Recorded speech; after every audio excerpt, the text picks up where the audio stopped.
quick filler upper. See, what you got here is your ball cock and your flapper.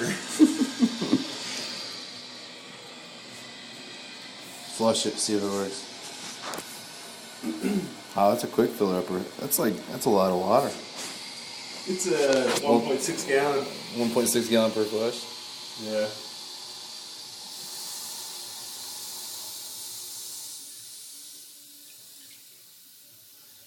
How did it know to shut off? I thought it shut off once water started going in the top. No, once this float comes out. Alright. But when you flush it, the water goes in there? I don't know. No, it goes in that. It pulls it up.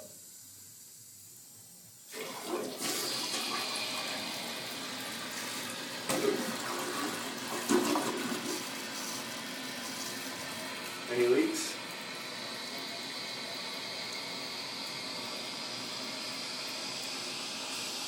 It works. It's a toilet. Installed by YouTube.